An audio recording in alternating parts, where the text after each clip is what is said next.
अक्टूबर 1794 London, Britain की सबसे प्रतिष्ठित मैगजीन में एक तस्वीर छपती है।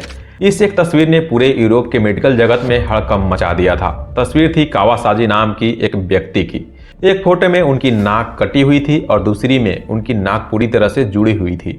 लंदन के बड़े बड़े सर्जन हैरान थे, क्योंकि उस वक्त एक यूरोप में कटी हुई नाक को जोड़ना असंभव माना जाता था। उन्हें लगा कि यह चमत्कार किसी बड़े यूरोप साइंटिस्ट ने किया होगा, लेकिन जब उन्होंने रिपोर्ट पढ़ी तो उनके पैरों तले जमीन खिसक गई। यह सर्जरी किसी डॉक्टर ने नहीं किया था, बल्कि पुणे के पास एक कुम्हार ने की थी। एक ऐसा आदमी जिसे अंग्रेजों ने अनपढ़ और गंवार कहा था। जरा सोचिए, जिस टेक्नोलॉजी को समझने में यूरोप को 200 साल और लग गए, वो टेक्नोलॉजी भारत के गांवों में 2500 सालों से कॉमन प्रैक्टिस में कैसे थी? और अगर यह सच है तो हमें इसके बारे में कभी क्यों नहीं बताया गया? इसका जवाब एक कड़वे सच में छिपा है। इतिहास गवाह है, जब भी किसी सिविलाइजेशन को गुलाम बनाना होता है तो सबसे पहले उसकी तलवारें नहीं छीनी जाती, बल्कि उसकी मेमोरी छीनी जाती है। उसे यकीन दिलाया जाता है कि उसका अपना कुछ भी नहीं है, न ज्ञान, न विज्ञान, न परंपरा। हमें बताया गया कि हम सपेरों के देश से हैं। हमें बताया गया कि मॉडर्न सर्जरी पश्चिमी देशों का आविष्कार है। हमने चुपचाप मान लिया। लेकिन आज इस आखिरी कड़ी में मैं आपसे एक सीधा सवाल पूछना चाहता हूँ। जब दुनिया के सबसे बड़े सर्जिकल कॉलेज मेलबर्न के मुख्य द्वार पर एक भारतीय महर्षि सुश्रुत की मूर्ति लगाई जाती है, तो मूर्ति हमारे मेडिकल कॉलेजों से गायब क्यों है? जिसे दुनिया फादर ऑफ सर्जरी मानती है, उसे हमारे ही देश में मैथोलॉजी कहकर क्यों खारिज कर दिया जाता है? आज हम इस कभरब की आखिरी परत हटाएंगे। हम बात करेंगे उस शख्स की जिसे किताबों से मिटा दिया गया, लेकिन आज भी हर मॉडर्न ऑपरेशन थिएटर में अनजाने में उसी के बनाए नियम चल रहे हैं। तो दोस्तों, सुश्रुत इतिहास है या भविष्य, इसके बारे में गहराई से इस वीडियो में जानेंगे। तो चलिए शुरू से शुरुआत करते हैं।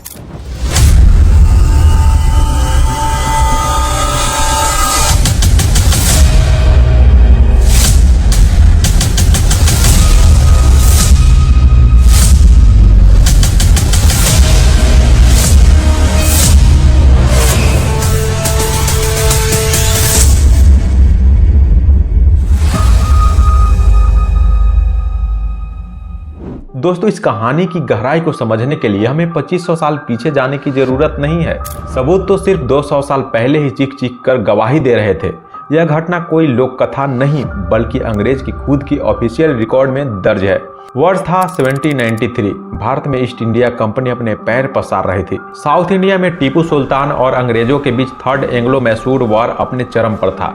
यह वह दौर था जब युद्ध के नियम बहुत ही क्रूर हुआ करते थे। इसी युद्ध के दौरान मराठा सेना के लिए काम करने वाला एक बैलगाड़ी चालक था, जिसका नाम था कावासाजी।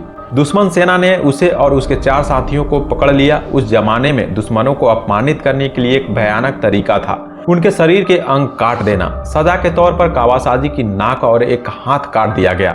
आपको उस समय के समाज को समझना होगा। नाक कटना सिर्फ एक शारीरिक चोट नहीं थी, यह एक सामाजिक मृत्यु के बराबर थी। हिंदी में आज भी कहावत है, नाक कटना, जिसका मतलब है इज्जत जाना। बिना नाक के व्यक्ति न समाज में बैठ सकता था, न परिवार में सम्मान पाता था। कावासाजी करीब 1 साल तक इसी अपमान और दर्द में जीता रहा। लेकिन 1794 में पुणे के पास एक उम्मीद की किरण दिखी। 2 ब्रिटिश सर्जन थॉमस क्रूज और जेम्स फैंडली ने बंबई प्रेसिडेंसी में तैनात थे। उन्होंने एक अफवाह सुनी थी कि पुणे के पास एक गांव में वैद्य हैं जो कटी हुई नाक को दोबारा उगा सकता है। अंग्रेजों को यकीन नहीं हुआ। वो इसे देखने खुद वहां पहुंचे। वहां उन्होंने जो देखा उसने उनकी मेडिकल समझ को हिलाकर रख दिया। उन्होंने देखा कि वह वैद्य कोई राजा का डॉक्टर नहीं था, वह जाति से एक कुम्हार था। उसके पास कोई बड़ी डिग्री नहीं थी, लेकिन उसके हाथों में पीढ़ियों का हुनर था। उस वैद्य ने कावासाजी के माथे से स्किन का एक टुकड़ा नापा। उसने एक मोम की शीट का इस्तेमाल करके कटी हुई नाक का सांचा बनाया, बिल्कुल वैसे ही जैसे आज मॉडर्न इंजीनियर ब्लूप्रिंट बनाते हैं। फिर उसने माथे से स्किन को इस तरह से काटा कि वह एक तरफ से जुड़ी हुई रहे, ताकि खून का फ्लो बना रहे। उसे मोड़कर नाक की जगह ग्राफ्ट कर दिया गया। इस टेक्नोलॉजी को आज मेडिकल साइंस में फोरहेड फ्लैप राइनोप्लास्ट या फिर द इंडियन मेथड कहा जाता है। मजे की बात यह है कि जब यह रिपोर्ट लंदन पहुंची तो वहां के रॉयल कॉलेज ऑफ सर्जन के डॉक्टर इसे मानने को तैयार नहीं थे। क्यों? क्योंकि उस वक्त यूरोप में सर्जरी के मतलब था एम्प्यूटेशन, यानी कि काटकर फेंक देना। अगर पैर में गैंग्रीन हुआ तो पैर काट दो, अगर अंगुली में इन्फेक्शन हुआ तो अंगुली काट दो। लेकिन किसी अंग को दोबारा बनाना, टिश्यू को एक जगह से दूसरे जगह ले जाकर जिंदा रखना, ये उनके लिए साइंस फिक्शन था। यह ईश्वर के काम में दखल देने जैसा था। कावासाजी के केस ने पश्चिमी देशों के सामने एक बहुत ही बड़ा असहज सवाल खड़ा कर दिया। अगर भारत का एक साधारण ग्रामीण वैद्य जिसे कोई औपचारिक यूनिवर्सिटी डिग्री नहीं मिली इतनी जटिल सर्जरी कैसे कर सकता है, जिसे हमारे वेस्ट सर्जन भी नहीं कर सकते, तो यह ज्ञान आया कहां से? यह कुम्हार किसकी लेगेसी को आगे बढ़ा रहा था? यहाँ पर आता है इतिहास का सबसे बड़ा कॉन्फ्लिक्ट ऑफ इंटरेस्ट। हमें बचपन से स्कूल में रटाया जाता है कि हिपोक्रेट फादर ऑफ मेडिसिन है। मेडिकल स्टूडेंट आज भी हिपोक्रेट ओथ लेते हैं। हिपोक्रेट्स का जन्म 460 बीसी में हुआ था। लेकिन अगर हम कार्बन डेटिंग, भाषाई विश्लेषण और ऐतिहासिक संदर्भों को निष्पक्ष होकर देखें तो महर्षि सुश्रुत और उनकी सुश्रुत संहिता का कालखंड 600 बीसी से 1000 बीसी के बीच माना जाता है, यानी कि हिपोक्रेटिक्स के पैदा होने से सदियों पहले। इसका मतलब समझ रहे हैं आप? जब ग्रीस और रोम में लोग मिर्गी और बुखार के दैवीय प्रकोप या बुरी आत्माओं का साया मानकर झाड़ फूंक कर रहे थे, तब सुश्रुत काशी यानी कि बनारस में दुनिया की पहली व्यवस्थित मेडिकल यूनिवर्सिटी चल रहे थे। कल्पना कीजिए उस दौर की। गंगा के तट पर सुश्रुत अपने शिष्यों को बता रहे थे कि सर्जरी यानी कि शैल तंत्र चिकित्सा का सबसे श्रेष्ठ रूप है। लेकिन सुश्रुत के सामने सबसे बड़ी चुनौती क्या थी? ऑटोनॉमी यानी कि शरीर की संरचना को समझना। आप एक बेहतरीन मैकेनिक नहीं बन सकते अगर आपको इंजन के अंदर के पुर्जे की जानकारी न हो। उसी तरह एक सर्जन शरीर को तब तक ठीक से नहीं समझ सकता जब तक वह यह न जान ले कि त्वचा के नीचे क्या है। लेकिन उस समय और आज भी भारतीय परंपरा में डेड बॉडी को छूना अपवित्र और धर्म शास्त्रों में वर्जित माना जाता है। 100 दाह संस्कार के लिए होते हैं, चीर फाड़ के लिए नहीं। तो सुश्रुत ने इस सामाजिक और धार्मिक बाधा को कैसे तोड़ा? उन्होंने शरीर के अंदर कैसे झांका? उन्होंने एक नायाब और थोड़ा डरावना तरीका निकाला जिसे जल माजन यानी कि वाटर इमर्जन कहा जाता है। वे शव को चाकू से नहीं चीरते थे, इसके बजाय शव को घास, छाल और लताओं में लपेटकर एक बांस के पिंजरे में रखते थे। फिर इस पिंजरे को किसी शांत नदी के बहते पानी में छोड़ देते थे। लगभग 7 दिन के बाद जब पानी और बैक्टीरिया के कारण ऊपरी स्किन गल जाती थी, तब वो उसे बाहर निकालते। फिर वो और उनके शिष्य बहुत ही मुलायम ब्रश का इस्तेमाल करके परत दर परत गले हुए मांस को हटाते थे। इस टेक्निक से उन्होंने बिना चाकू चलाए शरीर के हर अंग, हर नस और हर हड्डी का 3D मैप तैयार किया। उन्होंने बताया कि शरीर में 300 हड्डियां होती हैं। आज हम 200 गिनते हैं क्योंकि सुश्रुत के कार्टिलेज और दांतों को भी गिना गया था। 500 मसल्स होते हैं, 700 नसें और 900 लिगामेंट होते हैं। यह डेटा इतना सटीक था कि 17वीं सदी के यूरोपीय एटोनॉमिस्ट भी इसे ज्यादा नहीं जानते थे। सुश्रुत ने सिर्फ सर्जरी नहीं की, उन्होंने साइंटिफिक मेथड का आविष्कार किया। उन्होंने दुनिया को सिखाया कि ज्ञान आस्था में नहीं बल्कि ऑब्जर्वेशन में है। एक सर्जन उतना ही अच्छा होता है जितना अच्छे उनके औजार होते हैं। लेकिन 2500 साल पहले ना कोई फैक्ट्री थी, न लेजर कटिंग मशीनें थी। तो सुश्रुत ने इनकी बारीकी सर्जरी कैसे की? यहाँ सुश्रुत की इंजीनियरिंग आपको हैरान कर देगी। इंजीनियरिंग का एक प्रसिद्ध नियम है, फॉर्म्स फॉलो फंक्शन। सुश्रुत संहिता के अध्याय 7 में 121 प्रकार के सर्जिकल इंस्ट्रूमेंट का विस्तार विवरण है। लेकिन इसका डिजाइन कहां से आया? इसका जवाब है बायोमिमिक्री यानी कि प्रकृति की नकल। सुश्रुत ने नेचर को अपने लैब बनाया। उन्होंने देखा कि शेर की पकड़ सबसे मजबूत होती है और वह शिकार को लॉक कर लेता है, तो उन्हें बनाया सिंह मुख यंत्र यानी लायन फेस्ट फोर्सेप्स। इसका प्रयोग आज भी हड्डियों को पकड़ने के लिए किया जाता है। उन्होंने देखा कि बगुले की चोंच लंबी होती है, वह पानी के अंदर गहराई तक जाकर मछली पकड़ सकता है, तो उन्होंने बनाया कंक मुख यंत्र। इसका यूज शरीर के अंदर से बारीकी चीजें निकालने के लिए किया जाता था। आज आप किसी भी मॉडर्न ऑपरेशन थिएटर में चले जाइए, वहां जो एलिगेटर फोर्सेप या क्रोकोडाइल फोर्सेप इस्तेमाल होते हैं वो सुश्रुत के डिजाइन की हूबहू कॉपी है। नाम बदल गए हैं, पैटर्न बदल गए हैं, लेकिन कोर मैकेनिज्म वही है।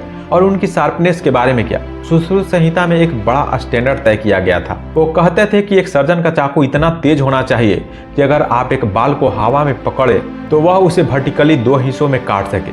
सोचिए, बिना माइक्रोस्कोप और बिना आधुनिक मशीनों के ऐसे स्टील बनाना कैसे संभव था? यह बताता है कि प्राचीन भारत का मेटलर्जी साइंस कितनी उन्नत स्तर पर था। भारत में बनने वाला यह खास स्टील, जिसे बाद में दुनिया ने वुडेज स्टील के नाम से जाना और जिससे दमिश्क की तलवारें बनी, इसकी शुरुआत कहीं न कहीं इन सर्जिकल जरूरतों को पूरा करने के लिए हुई थी।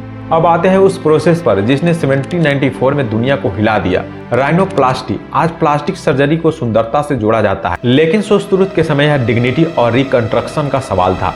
यह कोई तुक्का नहीं था, यह एक स्टैंडर्ड ऑपरेशन प्रोसीजर था। आइए इसे स्टेप बाय स्टेप डिकोड करते हैं। सबसे पहला है टेम्पलेट क्रिएशन, यानी कि सर्जन सबसे पहले एक पत्ता लेकर उसे मरीज की नाक के आकार में काटता था। यह उसकी ब्लूप्रिंट होता था। दूसरा है pedicle flap the genius move, यानी कि माथे या गला से त्वचा का एक टुकड़ा काटा जाता था, लेकिन यहाँ सबसे बड़ी होशियारी यह थी कि त्वचा को पूरी तरह से अलग नहीं किया जाता था। उसका एक सिरा माथे से जुड़ा रहता था। क्योंकि ब्लड सप्लाई मिलती रहे। अगर त्वचा को पूरी तरह से काट देते तो वह टुकड़ा मर जाता। इसे आज मॉडर्न सर्जरी में पेडिकल फ्लैप कहते हैं। यह प्लास्टिक सर्जरी का आधार स्तंभ है। तीसरा है सपोर्ट, यानी नाक पिचक न जाए और मरीज सांस ले सके। इसके लिए सुश्रुत नाक के नाथुनों में आरंडी के खोखले तने का नरकट डालते थे। यह आज के स्टिंट का आदिम रूप था। अगला है हीलिंग, यानी कि सिलाई के लिए वो चींटियों के सिर या रेशम के धागों का इस्तेमाल करते थे और घाव पर एंटीसेप्टिक के रूप में शहद और घी का लेप लगाते थे। शहद एक नेचुरल एंटीबैक्टीरियल है, यह बात सुश्रुत जानते थे। और सिर्फ नाक नहीं, आंखों का ऑपरेशन भी उनकी महारत थी। मोतियाबिंद यानी कैटरैक्ट के लिए सुश्रुत काउचिंग तकनीकी का इस्तेमाल करते थे। एक विशेष मुड़ी हुई सुई से वे आंखों के अंदर कॉर्निया के पीछे छिपे धुंधले लेंस को धकेलकर नीचे कर देते थे। इससे लेंस रोशनी के रास्ते से हट जाता था और मरीज को दोबारा दिखाई देने लगता था। लेकिन सबसे बड़ा सवाल है, इतनी भयानक चीर-फाड़ वह भी बिना दर्द के, यह कैसे संभव था? यहाँ सुश्रुत ने दुनिया को एक और तोहफा दिया, एनेस्थीसिया। सुश्रुत संहिता में स्पष्ट उल्लेख है कि ऑपरेशन से पहले मरीज को भारी मात्रा में मदिरा यानी कि शराब, भांग और हेनबेन का एक खास मिश्रण पिलाया जाता था। इसे आप दुनिया का पहला कंट्रोल सीडेशन कह सकते हैं। मरीज को होश रहता था, लेकिन दर्द का एहसास बंद हो जाता था। क्लोरोफॉर्म की खोज से हजारों साल पहले भारत में पेन मैनेजमेंट का एक प्रोटोकॉल मौजूद था। अब एक चुभने वाला सवाल, अगर हम इतने आगे थे तो क्रेडिट यूरोप को क्यों मिला? हमें यह क्यों पढ़ाया गया कि प्लास्टिक सर्जरी का आविष्कार सर हेराल्ड गिलिश ने किया था? इस बौद्धिक चोरी को समझना बहुत जरूरी है। इसे नॉलेज लॉन्ड्रिंग कहते हैं। यह ज्ञान भारत से बाहर कैसे गया? दोस्तों, 8वीं शताब्दी यानी कि 750 एडी में बगदाद के खलीफा हारून अल रशीद बहुत बीमार पड़े। अरब के हकीम हार चुके थे।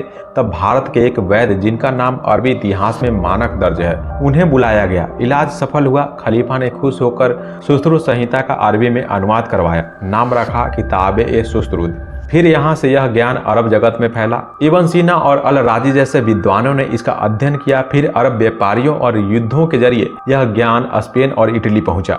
फिर 15वीं सदी में इटली से सिसिली में बर्नाका फैमिली ने टूटी हुई नाक जोड़ने की एक गुप्त कला शुरू की। उन्होंने इसे अपना पारिवारिक रहस्य बना लिया। फिर वहां से 1597 में इटली के ही प्रोफेसर गैस्पियर टैग्लियाकोजी ने एक किताब लिखी। इसमें उन्होंने इंडियन मेथड का वर्णन किया, लेकिन उसका क्रेडिट भारत को नहीं दिया। वे यूरोप में प्लास्टिक सर्जरी के जनक बन बैठे। जब 1794 में अंग्रेज ने कावासाजी की सर्जरी देखी तो उन्होंने शुरुआत में इसे द इंडियन मेथड कहा। जोसेफ कार्फ्यू ने 1815 में इसकी तकनीकी से सर्जरी की, लेकिन अगले 50 सालों में उन्होंने अपनी टेक्स्ट बुक में इसे ऐसा रिफ्रेम किया जैसे कि उन्होंने इसे आविष्कार किया हो। जो कला भारत के गांवों में थी, उसे वेस्टर्न साइंस का ठप्पा लगाकर हमें ही वापस बेच दिया गया। लेकिन ज्ञान सिर्फ चोरी नहीं हुआ, उसे संस्थागत तरीके से नष्ट किया गया। यह सिर्फ एक संयोग नहीं था कि हम भारत का पारंपरिक चिकित्सा विज्ञान 19वीं सदी में अचानक गायब हो गया। यह एक सोची समझी साजिश थी। तारीख थी 2 फरवरी 1835। लॉर्ड मैकाले ने ब्रिटिश संसद में अपना कुख्यात मिनट ऑन एजुकेशन पेश किया। उनका मकसद साफ था, हमें एक ऐसा वर्ग तैयार करना है जो रंग और रूप में भारतीय हो, लेकिन बुद्धि और नैतिकता में अंग्रेज हो। अंग्रेजों ने 1835 के बाद एक नियम बनाया, मेडिकल एक्ट ऑफ 1835। इसके तहत भारत में मेडिकल प्रैक्टिस सिर्फ वो कर सकता है जिसके पास ब्रिटिश सरकार द्वारा मान्यता प्राप्त डिग्री हो। रातों रात भारत के लाखों वैद्य जो पीढ़ियों से सर्जरी, हड्डी जोड़ने और मोतियाबिंद का इलाज कर रहे थे, उन्हें झोला छाप और अपराधी घोषित कर दिया गया। गुरुकुलों की फंडिंग बंद कर दी गई। जो हैंड स्किल पिता से पुत्र को मिलती थी, वह चेन टूट गई। अंग्रेजों ने एक नैरेटिव सेट किया, if it is not in English it is not science. यानी उनका कहने का मतलब था, अगर यह अंग्रेजी में नहीं है तो वह साइंस नहीं है। सुश्रुत की टेक्निक काम करती थी, रिजल्ट देती थी, लेकिन चूंकि वे पश्चिमी मानकों के कागज पर फिट नहीं बैठती थी, इसलिए उन्हें अवैज्ञानिक और जादू टोना बताकर कचरे के डिब्बे में डाल दिया गया। 1914 में जब फर्स्ट वर्ल्ड वॉर हुआ और खाइयों में बम फटने से सैनिकों के चेहरे बिगड़े, तो डॉक्टर हेराल्ड गिल्स ने उसी इंडियन मेथड यानी कि पेडिकल फ्लैप का इस्तेमाल किया और father of modern plastic surgery बन गए। सुश्रुत वो इतिहास की किसी पुराने किताब में एक छोटे से फुटनोट बनकर रह गए। दोस्तों, हमने देखा कि कैसे एक महान वैज्ञानिक का जन्म हुआ, कैसे उन्हें दुनिया को राह दिखाया और कैसे उसे राजनीतिक और औपनिवेशिक अहंकार के तहत कुचल दिया गया।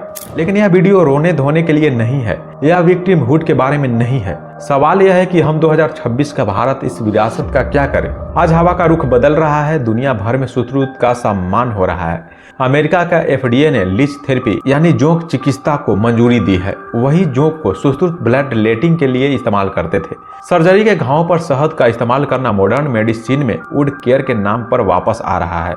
सर्जरी के घाव पर शहद का इस्तेमाल मॉडर्न मेडिसिन में वुंड केयर के नाम से वापस आ रहा है। साइंस का पहिया पूरा घूम चुका है। असली श्रद्धांजलि यह नहीं है कि हम सुश्रुत की मूर्ति पर माला चढ़ाएं या व्हाट्सएप पर प्राउड इंडियन लिखकर खुश हो जाएं, बल्कि असली श्रद्धांजलि यह है कि हम उनके साइंटिफिक टेम्पर को अपनाएं। सुश्रुत ने कभी नहीं कहा कि पुराने वेदों में जो लिखा है बस वही सच है। उन्होंने कहा ऑब्जर्वेशन ही सत्य है। उन्होंने लाशों को चीरने का रिस्क लिया, उन्हें समाज के बनाए नियमों को चुनौती दी क्योंकि उन्हें सत्य जानना था। आज हमें उसी नेक्स्ट सुश्रुत की जरूरत है। हमें वो युवा वैज्ञानिक चाहिए जो पुराने किताबों को सिर्फ पूजा ना करे बल्कि उन्हें डिकोड करे। तो दोस्तों, इस वीडियो में इतना ही। वीडियो कैसा लगा कमेंट सेक्शन में जरूर बताइएगा और इसे अपने परिवार, भाई और सभी दोस्तों के साथ जरूर शेयर करिएगा। तब तक के लिए धन्यवाद।